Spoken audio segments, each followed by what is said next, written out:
March 23, 1945. Trondheim, Norway. 0214 hours.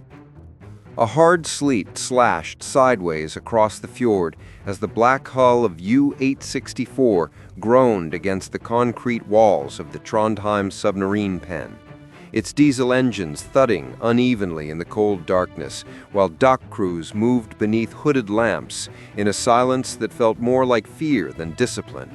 Every unnecessary light extinguished because Operation Caesar demanded absolute invisibility. No glimmer, no echo, no mistake. The air inside the pen was thick with oil fumes, rust, seawater, and the tension of men preparing a mission they all secretly knew bordered on suicidal. Korvettenkapitan Ralph Raymar Wolfram stood on the narrow metal gangway, coat soaked through, watching a torpedo-shaped steel container descend into the forward hold on groaning chains, the crate containing precision-machined components for the Messerschmitt Me-262's jet engine, the very technology Japan had pleaded for since 1943. Behind it came blueprints wrapped in oilcloth, vacuum tubes, and delicate calibration tools, fragile treasures meant to help Tokyo leap years ahead in aircraft design. But the sight that unsettled the crew most sat deeper in the hull. 1,857 steel flasks of liquid mercury, stacked like poisonous bricks inside the keel to balance weight. A cargo more dangerous than torpedoes, enough mercury to fill detonators for Japan's Navy or poison entire coastlines if U-864 never returned. Wolfram ducked through the narrow hatch into the submarine's dim interior, the stale air thick and metallic, the corridors buzzing faintly with the hum of overloaded batteries and struggling machinery. The starboard engine supercharger still vibrated too harshly, despite the engineer's assurances that the problem was within acceptable risk. Nothing felt acceptable anymore. The boat had already been delayed by engine failure, repair shortages, and a British air raid that destroyed half the dock structures. Now Berlin was demanding departure immediately, warning that Japan's situation was collapsing. Every hour mattered. Wolfram entered the forward torpedo room and paused, because the torpedo racks were filled not with weapons, but with mercury flasks lashed into place, their dull metal reflecting the lantern light like silent witnesses. One depth charge hit to the wrong compartment, and this entire section of the North Sea would glow with death for centuries. The N avoided looking at them. Some crossed themselves when they passed. "Sir," an officer called, boots clanging on the deck. "Final loading is nearly complete. Engineering says we can be ready by dawn." "Dawn won't wait for us, nor will the British." The officer hesitated. "About that, sir. Radio intercepts from Bergen picked up unusual Allied chatter. Direction finding places a British submarine near Fiji Island." Wolfram turned sharply. He'd heard whispers of a British hunter-killer submarine prowling the Norwegian coast, one that sank German U-boats with uncanny precision. Some said it was HMS Venturer. Others claimed it was something even quieter. If the Venturer knew about Operation Caesar, then the North Sea wasn't a route, it was a noose. "Did they mention us?" Wolfram asked. "No, sir, but the timing matches our delays." Wolfram's stomach tightened. Coincidence no longer existed in March 1945. Everything felt like pursuit. He stepped back outside onto the gangway, watching sleet hammer the mouth of the pen. The dark water beyond churned violently, waves slapping the concrete like warning blows. As he turned to head toward the radio room, something caught his eye. A scuff of mud near the edge of the dock. A footprint. Narrow, too light for a sailor's boot, and fresh. He knelt, touching the damp print just as sleep began to erase it. "Who was on perimeter watch?" he demanded. "Fisher and Albrecht, sir," a guard answered. "Both accounted for." "Did either report movement?" "No, sir." Wolfram stared at the fading footprint for a long moment, jaw tightening. Someone was standing there, recently, someone who didn't want to be seen, someone who had the discipline to move without sound. He stood slowly, scanning the shadows of the pen. It felt suddenly smaller, colder, as if something unseen lurked just beyond the spill of the work lights, as if someone was already tracking the submarine before it ever left port. Wolfram exhaled slowly, the cold air burning his lungs.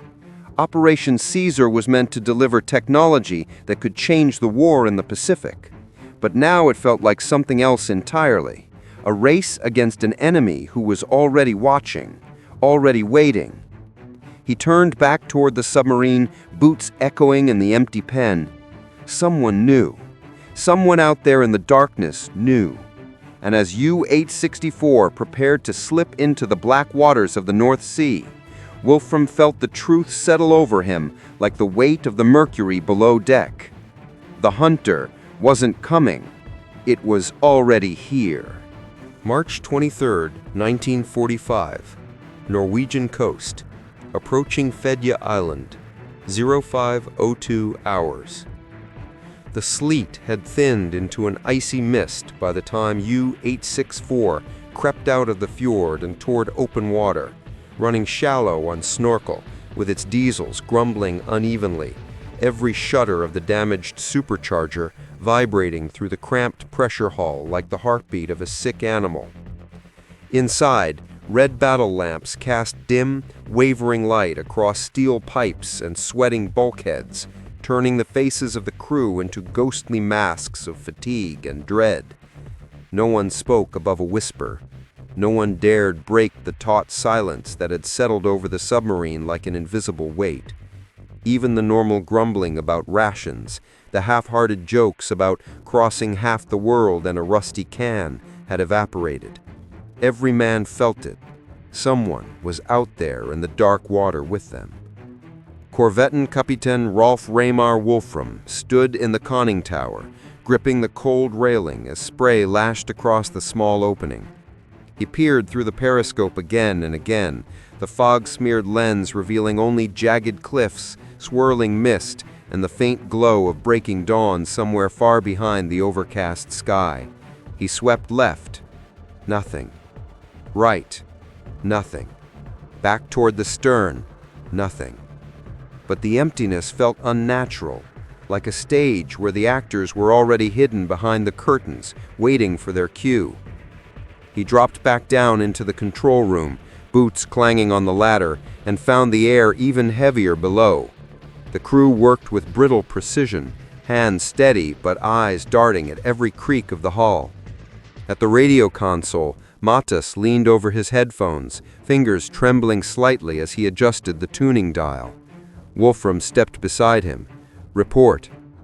Matas swallowed hard. "Sir, nothing. No transmissions, no weather calls, no coastal alerts. Even the usual Luftwaffe coastal patrol signals are silent." Silent.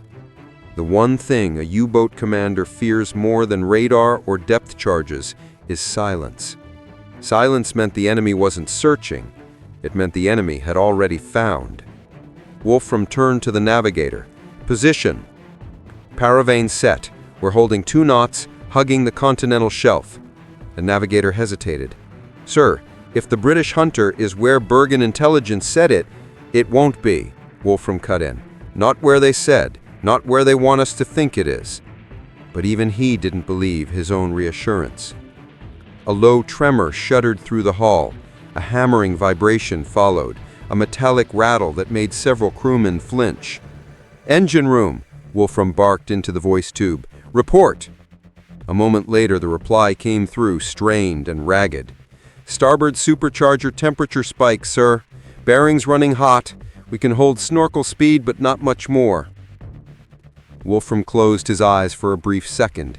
The British hunter, HMS Venturer, if the rumors were true, was the only submarine in the war that had sunk another submarine while both were submerged, a lethal predator with a patient captain.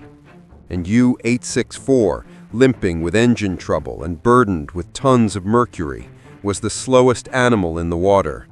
They were prey, potentially already marked prey. "Lower periscope," Wolfram ordered. Prepare to dive deeper. As the boat slid down past periscope depth, the hull popped and groaned under pressure. In the dim red gloom, the crew braced themselves, gripping pipes and bulkheads. Wolfram steadied himself and listened, really listened to the world outside the steel shell. At first, there was only the low hum of the engines and the faint hiss of air cycling.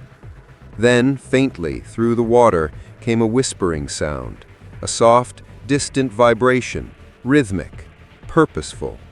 Not machinery inside the boat, not waves, something else. Propellers, slow, controlled, not hunting by speed, tracking. Someone was sliding through the water with them, matching their pace. Sound room, Wolfram whispered, unable to hide the tension in his voice. Confirm contact. The hydrophone operator pressed his headphones tighter, face going pale as he nodded. Bearing 095, weak but steady. Sir, the contact is mirroring our depth. Mirroring. Matching. Shadowing. The British weren't searching. They were following. Waiting. Choosing their moment. A cold dread tightened around Wolfram's ribs. Operation Caesar was supposed to be a covert corridor between collapsing Germany and desperate Japan. Instead, it was becoming something entirely different. A hunted journey, stalked from the moment they left Trondheim.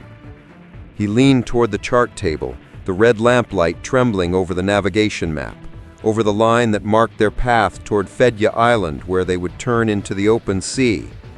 If the enemy was already here, already listening through the black water, then the trap wasn't ahead. The trap had already closed. Wolfram rose slowly, gripping the edge of the periscope well, the steel cold enough to burn. Maintain course, he said quietly.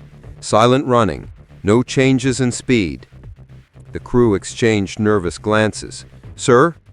Wolfram murmured. If they're tracking us, every noise we make is an invitation. As the engines throttled down and the submarine slipped deeper into the gray, suffocating quiet, Wolfram stared into the darkness beyond the steel walls, knowing with a sinking certainty that U-864 was no longer moving through the North Sea. The North Sea was moving around them, tightening like a hand around their throat. March 24, 1945. West of Fedje Island, North Sea, 11:38 hours. The North Sea pressed in around U-864 like a tightening steel lung as the submarine drifted on silent running at 70 meters, every creak of the hull echoing through the pressure chamber like a whispered warning, every breath held as if exhaling might alert the unseen predator shadowing them. For over an hour, the faint throb of a distant propeller, slow, deliberate, unnervingly consistent, had tracked their movements with surgical precision, not chasing, following, matching depth, matching speed, matching every subtle course correction as if the British commander could see them through the water itself. In the crimson gloom of the control room, Korvettenkaptein Rolf Reimar Wolfram stood rigid beside the chart table, fingers gripping the metal edge hard enough to whiten his knuckles, listening as the hydrophone operator whispered the same bearing for the 20th time. Contact steady, 088, range decreasing, depth matching ours exactly, Herr Kapitän. The operator's hands trembled against the headphones. Sir, it's as if they're reading our movements before we make them. Wolfram didn't answer. He couldn't. The truth had been sinking into him slowly since they'd left Trondheim. The British knew. Someone had tipped them off. Someone had walked into the submarine pen during the storm the night before and left that narrow, unfamiliar footprint near the water's edge. U-864 had never been a secret, not to the enemy. The British hunter stalking them, almost certainly HMS Venturer, the only submarine in the world to have sunk another submarine while both were submerged, wasn't searching. It was waiting, following, predicting. The trap wasn't tightening. It had already closed. The submarine groaned softly as the pressure increased, a low metallic complaint that made several crewmen flinch. The damaged starboard supercharger vibrated again, a sickly rattle that ran through the hull like a shiver. They had shut it down, but the boat still carried the heartbeat of its injury, always on the verge of dragging them into disaster. Wolfram drew a long, steady breath and forced himself into motion. "Navigator, prepare depth change, 20 meters down, slow and gradual." The navigator hesitated. "Sir, if we alter depth, won't they?" "Yes," he said sharply, "but if we don't, they'll know we've realized they're here." He leaned closer, voice lowering to a deadly calm. "We lose them by convincing them we haven't seen them." Orders moved through the boat like quiet pulses. Ballast slowly shifted, valves hissed, and U-864 began sinking deeper into the dark, inch by silent inch. The hydrophone operator counted softly under his breath as the depth gauge ticked downward. 72 meters, 73, 74. For one hopeful moment, the distant propeller hum did not change. Then, "Sir," the operator gasped, pressing the headphones tighter. "Contact descending, matching our depth change exactly, Herr Captain." Wolfram's stomach dropped. It wasn't just pursuit, it was anticipation. This enemy captain understood the psychology of command. He was mirroring every move, tightening the noose. A ghost in the water, a hunter that never showed its fin. Wolfram clenched the edge of the table. "Very well," he whispered. "If he wants to follow, let him." He turned.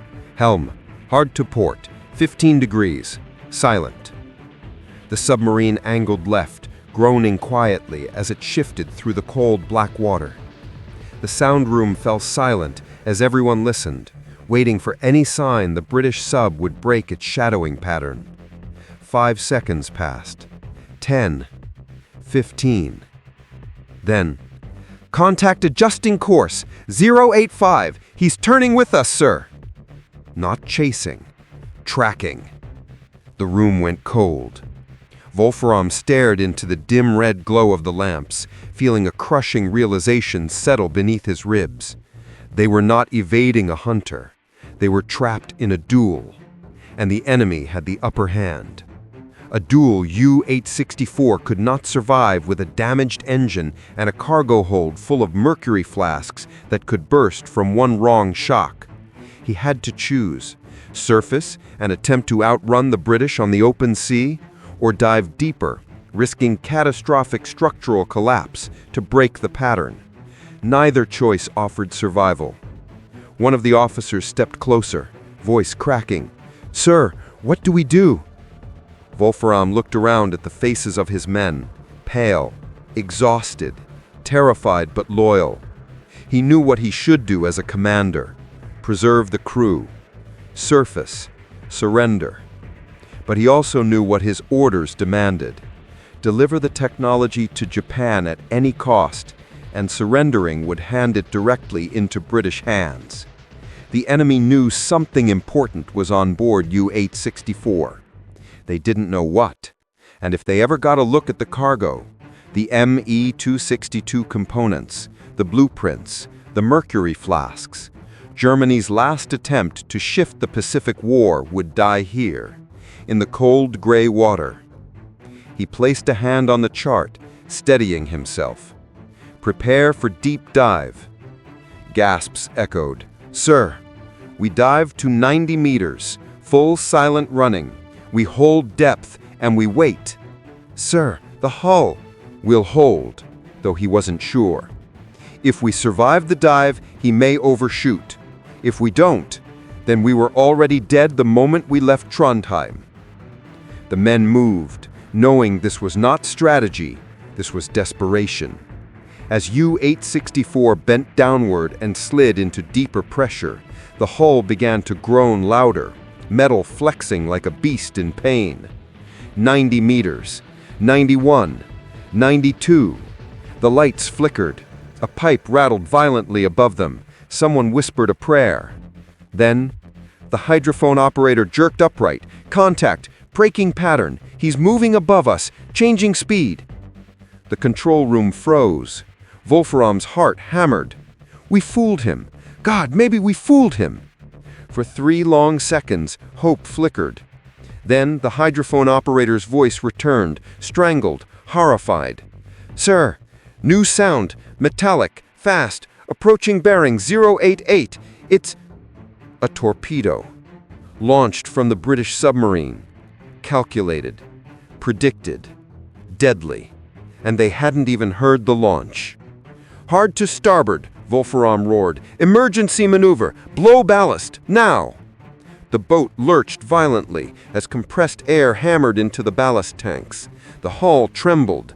The bow pitched upward, groaning like a dying animal. Crewmen slammed into pipes and bulkheads as U-864 clawed toward shallower water. The torpedo's propeller hummed louder, closing fast, hunting their wake. The mercury flasks clattered and rang like bells. Impact in 5 seconds, the hydrophone operator screamed. 4, 3. Wolfram gripped a pipe, eyes shut, thinking of the footprint in the sleet, the silence on the radio, the shadow that had followed them for hours. It had all been decided long before this moment. 2, 1. The explosion tore through the hull like a hammer of God. A deafening boom. Lights shattered. Metal screamed. Water erupted inward in a roaring black torrent as U-864 split open along its keel, mercury flasks bursting free and swirling like molten silver through the rising flood. Men were thrown, crushed, drowned in an instant. Wolfram felt icy water smash into him, dragging him upward, then downward, then into darkness. The submarine twisted, snapped, and fell apart as it plunged toward the sea floor, its secret sinking with it. In the cold black water, as the light faded and the roar of the sea became silence, Wolfram had one final thought. Operation Caesar had never been a mission. It had been bait, and the hunter had taken it. Far above, the waters calmed. Beneath them, U-864 lay broken in two, its mercury spilling slowly through the sand like poison. The war would continue, but the secret it carried would remain swallowed by the sea. Operation Caesar was over, and the North Sea had claimed another ghost.